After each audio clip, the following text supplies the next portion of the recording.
ছোট ছোট মোরলা মাছ আনা হয়েছে, আর এর মধ্যে কয়েকটা বড় বড় কাচকি মাছও আছে। দেখো একদম ছোট ছোট মোরলা মাছ। এই মাছ কিন্তু খুব ভালো খেতে লাগে।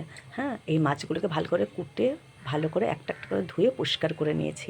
এর মধ্যে নুন, হলুদ, জিরে গুঁড়ো, একটু ধনে গুঁড়ো আর কিছুটা সর্ষের তেল মাখিয়ে, আর ঝিরিঝিরি করে আলু কেটেছি, একসাথে নুন হলুদ দিয়ে মাখবো। ভালো করে জিরে গুঁড়ো, ধনে গুঁড়ো সব দিয়ে আর কিছুটা সর্ষের তেল দিয়ে ভালো করে আগে মেখে 10 মিনিট রেখে দেবো। এই যে ভালো করে আমি এটাকে মেখে নেব। একটু সর্ষের তেলটা বেশি করে দিতে হবে। ভালো করে মাখবো। এর মধ্যে ছোটো ছোটো মোরলা মাছ আর কয়েকটা কাচকি মাছ। এখানে কিন্তু বেশি নেই, এখানে 200 গ্রাম মাছ আছে। দেখো এই যে ভালো করে মেখে রেখে দিয়েছিলাম মাছগুলোকে।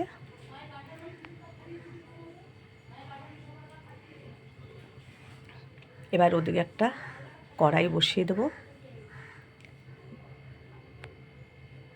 ভালো করে কড়াইটা গরম করে তার মধ্যে কিছুটা তেল দিয়ে মাছগুলোকে একটু জিরে ফোড়ন আর শুকনো লঙ্কা ফোড়ন দিয়ে মাছগুলোকে ওর মধ্যে ছেড়ে আমি একদম একটা থালা দিয়ে চাপা দিয়ে রেখে দেবো। কোনো জল টল কিন্তু আমি দেবো না।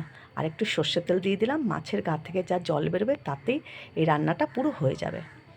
এই যে একটু একটু সরিয়ে সরিয়ে নেড়ে চেড়ে এবার একটা থালা দিয়ে ঢাকা দিয়ে রাখবো। মাছটা এক পিঠ হয়ে গেলে তারপরে থালা উঠিয়ে আবার একটু ওই পিঠটা উল্টো করে দিয়ে দেবো। মাছগুলোকে একটু কুচিয়ে কুচিয়ে আস্তে আস্তে করে, মাছগুলো যেন একদম ছোটো মাছ, নরম মাছ, যেন ভেঙে না যায়। যে এক পিঠ হয়ে গেছে, এবার মাছগুলোকে আস্তে আস্তে এই যে উল্টে দিলাম। উল্টে দিয়ে আবার একটু থালা চাপা দিয়ে রেখে দেবো।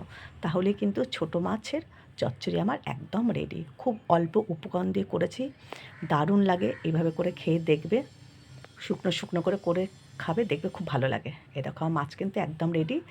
একটা থালার উপরে মাছগুলোকে সব উঠিয়ে নিয়েছি। এই দেখো একটু সামান্য একটু আলু দিয়েছি, দারুণ স্বাদের রেসিপি রেডি।